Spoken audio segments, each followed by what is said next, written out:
Divya ma'am, balance sheet सभी व्यवसायों में इतनी महत्वपूर्ण भूमिका निभाती है। मैं इसके बारे में अधिक जानना चाहता हूँ। जरूर अनिल, बैलेंस शीट के साथ साथ P&L स्टेटमेंट सभी प्रकार के व्यवसाय में महत्वपूर्ण भूमिका निभाता है। मैं आपको उन दोनों के बारे में अधिक विवरण में बताती हूँ। बैलेंस शीट एक विशेष तिथि के रूप में किसी व्यवसाय की वित्तीय स्थिति का प्रतिनिधित्व करती है, आमतौर पर एक तिमाही या वित्तीय वर्ष के अंत में। इसे 2 भागों में विभाजित किया गया है, संपत्ति और देयताएं। संपत्ति या पूंजी के उपयोग में व्यवसाय के साथ साथ व्यवसाय के स्वामित्व में होने वाली सभी सामान और संपत्ति शामिल है। देनदारियों में देनदारियां और शेयर धारकों की इक्विटी या पूंजी का स्रोत शामिल है। इसमें व्यवसाय की सभी राशियां और ऋण शामिल हैं और व्यवसाय में शेयर धारकों को स्वामित्व हित है। आपको उसी समय याद रखना चाहिए कि कुल संपत्ति कुल देयताओं और शेयर धारकों की इक्विटी के बराबर है। क्या आप जानते हैं कि संपत्ति और देनदारियों को 2 कैटेगरी में वर्गीकृत किया जाता है अनिल? नहीं मैम, वे क्या हैं? दोनों परिसंपत्तियों और देनदारियों को वर्तमान और गैर वर्तमान के रूप में वर्गीकृत किया गया है। वर्तमान उन वस्तुओं को संदर्भित करता है जो आगामी वित्तीय वर्ष में होने वाले हैं, यानी वे अगले 1 वर्ष के भीतर होने वाले हैं। गैर वर्तमान उन वस्तुओं को संदर्भित करता है जो 1 वर्ष के बाद होने वाले हैं। आप वर्तमान को शॉर्ट टर्म और गैर वर्तमान को लॉन्ग टर्म मान सकते हैं। परिसंपत्तियों को वर्तमान और गैर वर्तमान परिसंपत्तियों के रूप में वर्गीकृत किया गया है। वर्तमान परिसंपत्तियां वे परिसंपत्तियां हैं जिनके 1 वर्ष के भीतर बेचे जाने या नकद में परिवर्तित होने या उपभोग होने की संभावना है। गैर वर्तमान संपत्तियों में संयंत्र, संपत्ति और उपकरण यानी PPE शामिल है, जो आमतौर पर 1 वर्ष से अधिक समय तक रहता है। आइए विभिन्न प्रकार की वर्तमान परिसंपत्तियों के बारे में अधिक चर्चा करें। वर्तमान संपत्ति के सामान्य प्रकार हैं नकद, इन्वेंट्री, प्राप्य और अल्पावधि ऋण और अग्रिम। अब उनमें से प्रत्येक को देखें। नकद वित्तीय अवधि के अंत में व्यवसाय द्वारा बैंक खातों में रखी गई राशि है। इन्वेंटरी कच्चे माल का मूल्य, कार्य प्रक्रिया और व्यापार द्वारा आयोजित माल का मूल्य है। प्राप्य अपने ग्राहकों या ग्राहकों से व्यवसाय के कारण वे राशियां हैं जिनके लिए सामान या सेवाएं पहले ही प्रदान की जा चुकी हैं। ये आमतौर पर क्रेडिट पर की गई बिक्री होती है। अल्पकालिक ऋण और अग्रिम आपूर्तिकर्ता जैसे अन्य संस्थानों को दिए गए ऋण और अग्रिम है जो 1 वर्ष के भीतर होने वाले हैं। इससे पहले हमने राजू ठेलेवाला नामक एक छोटे व्यवसायी के बारे में चर्चा की है। क्या हम उसके मामले में विभिन्न प्रकार की वर्तमान संपत्तियां लागू कर सकते हैं? जरूर अनिल, आइए देखें कि उसके मामले में ये सब कैसे लागू होता है। चलो राजू ठेले वाले के पास वापस जाएं। याद रखें, उन्होंने सब्जियों को 3,000 रुपए में बेचा था। पिछली बार हमने यह मान लिया था कि उन्होंने अपनी सब्जियों का पूरा स्टॉक बेच दिया है और उन्होंने अपने ग्राहकों से 3,000 रुपए की नकदी प्राप्त की है। इस बार उनके व्यापारिक व्यवहार में कुछ बदलाव करते हैं। आप मान लीजिए वह अपने द्वारा खरीदे गए 2,000 रुपए मूल्य की सब्जियों में से केवल 1,500 रुपए मूल्य की सब्जियां ही बेच पाया। इसके अलावा उनका अपने कुछ ग्राहकों के साथ एक अनौपचारिक समझौता है जो उन्हें हर 15 दिन में केवल 1 बार भुगतान करते हैं। दूसरे शब्दों में वह मूल्यवान ग्राहकों को क्रेडिट प्रदान करता है।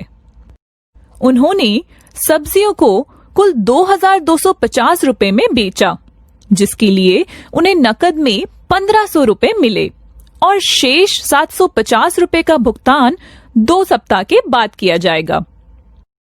याद रखें, राजू की बैलेंस शीट स्क्रीन पर दिखाई गई है, जैसा कि उसने अपने ठेले को खरीदने के बाद दिखाई थी।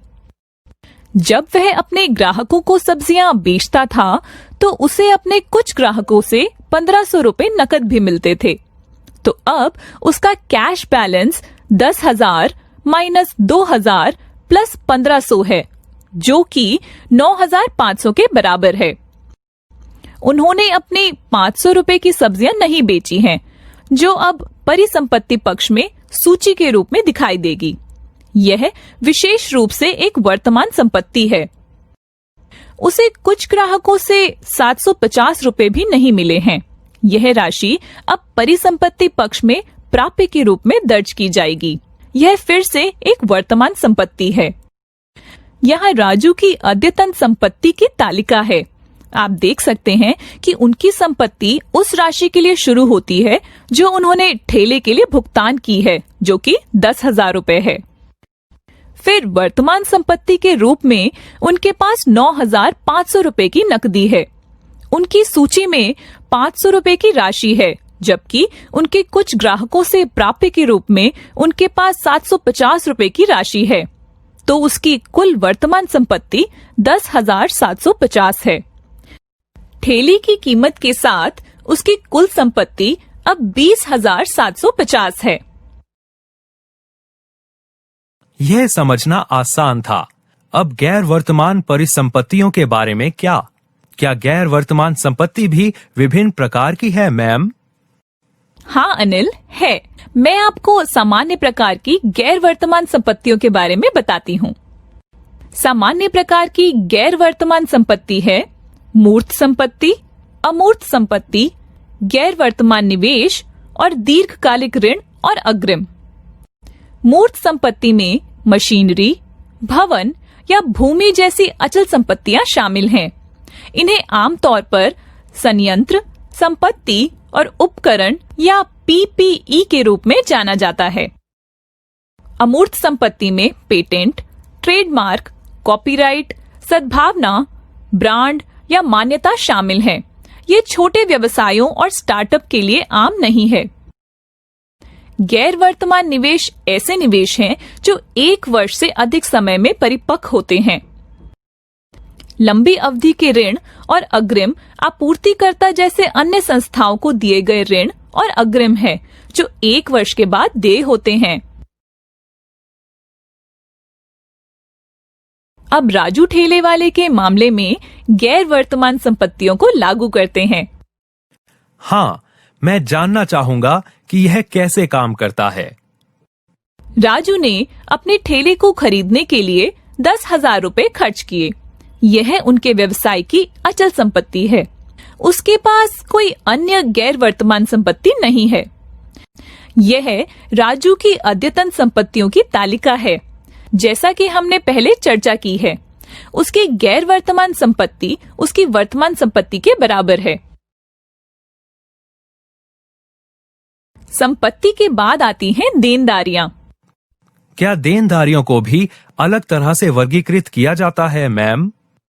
हाँ अनिल, मैं आपको देनदारियों के बारे में और बताती हूँ। परिसंपत्तियों की तरह देनदारियों को भी वर्तमान और गैर वर्तमान देनदारियों के रूप में वर्गीकृत किया जाता है। वर्तमान देनदारियां देयताएं हैं जो 1 वर्ष के भीतर हो जाती हैं। गैर वर्तमान देनदारियां देयताएं हैं जो 1 वर्ष के बाद होती हैं। वर्तमान देनदारियों के सामान्य प्रकार हैं भुगतान, अल्पकालिक ऋण और दीर्घकालिक ऋण का वर्तमान हिस्सा। भुगतान वे व्यय हैं जो किए गए हैं लेकिन अभी तक भुगतान नहीं किए गए हैं, लेकिन 1 वर्ष के भीतर भुगतान करने की आवश्यकता है। अल्पकालिक ऋण वह ऋण है जो अगले 1 वर्ष के भीतर देय हैं। दीर्घकालिक ऋणों का वर्तमान हिस्सा दीर्घकालिक ऋणों का वह हिस्सा है जो अगले 1 वर्ष में देय है। गैर वर्तमान देनदारियों में मुख्य रूप से किसी भी प्रकार का उधार या ऋण या कर्ज शामिल होता है जो 1 वर्ष के बाद चुकाया जाना है।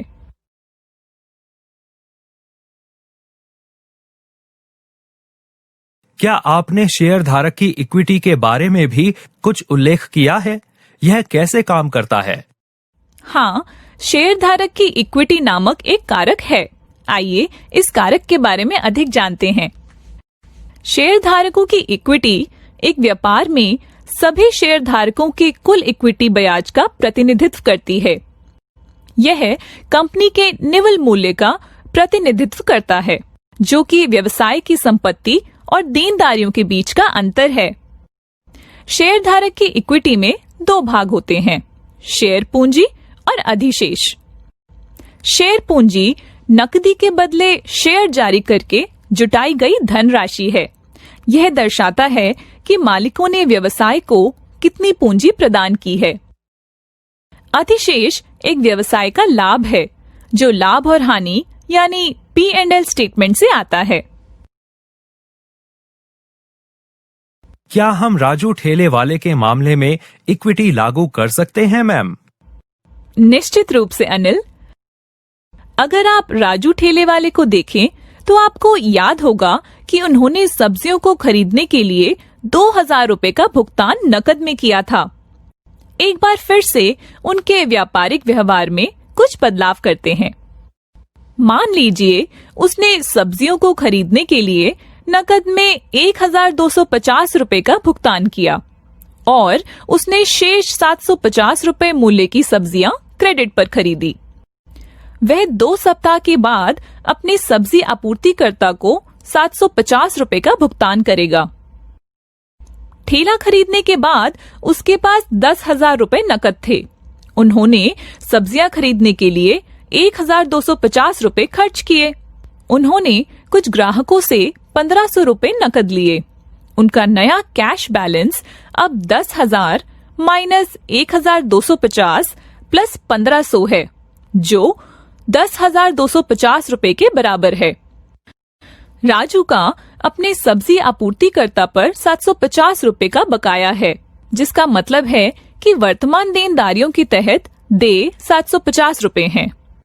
वह कुल 2,250 रुपए के लिए 1500 रुपए मूल्य की सब्जियां बेचने में सक्षम था। उनका लाभ, जो इक्विटी के तहत अधिशेष में जोड़ा जाएगा, 2,250 माइनस 1500 है, जो 750 रुपए के बराबर है।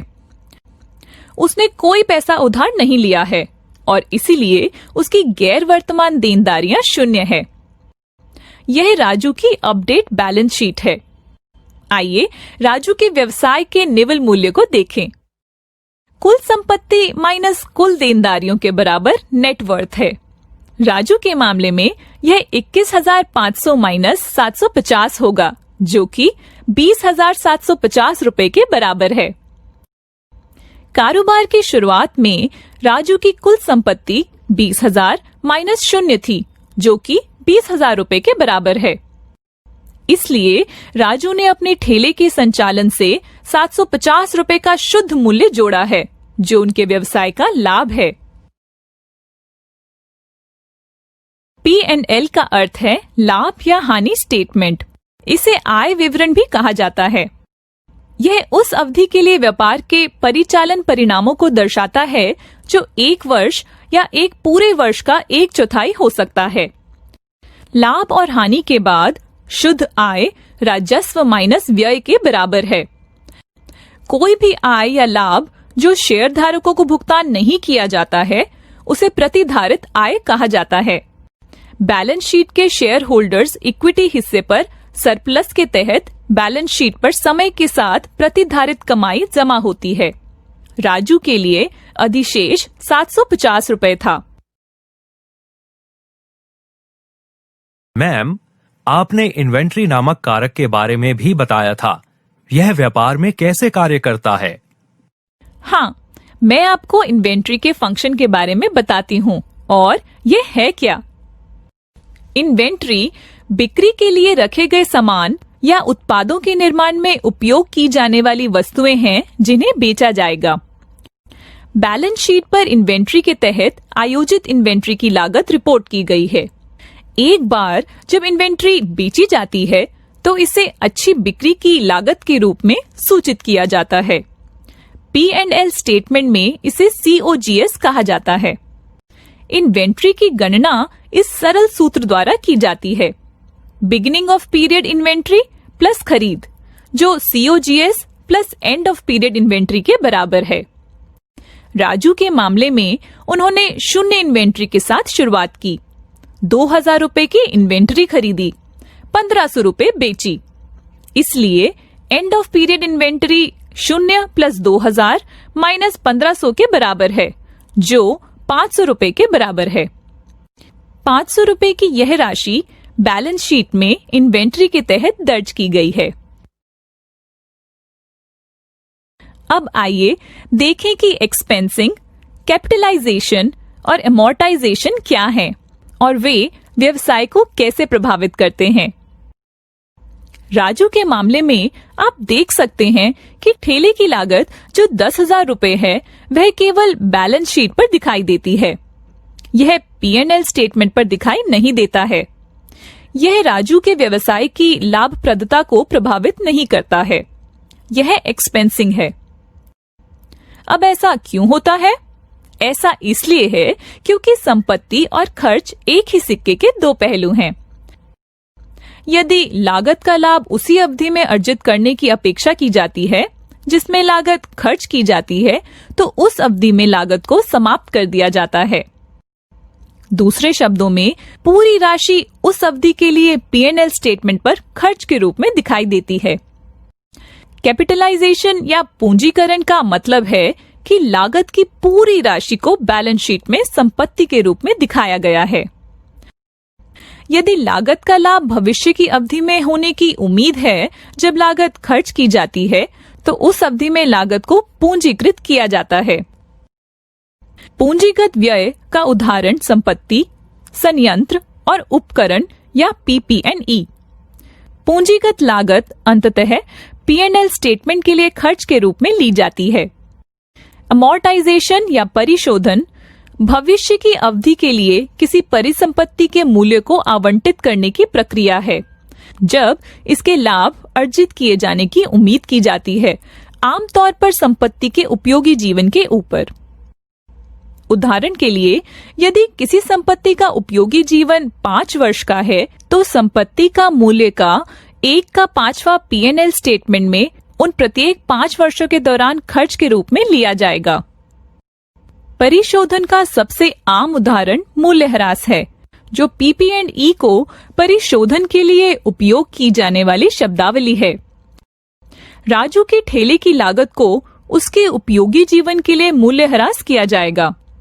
यदि हम मानते हैं कि इसका उपयोगी जीवन 10 वर्ष है, तो 10,000 रुपए divide by 10 is equal to 1,000 रुपए है, जो अगले 10 वर्षों में से प्रत्येक के लिए P&L स्टेटमेंट पर वार्षिक मूल्यह्रास व्यय होगा। वित्तीय वर्ष के अंत में करों की गणना से पहले राजू के मुनाफे से 1,000 रुपए की कटौती की जाएगी। SG&A के खर्चों में बिक्री एजेंटों का वेतन और कमीशन शामिल है। विज्ञापन और प्रचार, यात्रा और मनोरंजन, अधिकारियों का वेतन, कार्यालय वेतन और कार्यालय का खर्च। इसमें आमतौर पर मूल्यह्रास व्यय शामिल है। एक P&L स्टेटमेंट ऐसा दिखता है। प्रत्येक व्यय में कटौती के बाद विभिन्न लाभ उपायों को बोल्ड में दिखाया गया है। शुक्रिया दिव्या मैम। अब मैं बैलेंस शीट और प्रॉफिट एंड लॉस स्टेटमेंट के बारे में बहुत कुछ जान गया हूँ। आपका स्वागत है अनिल।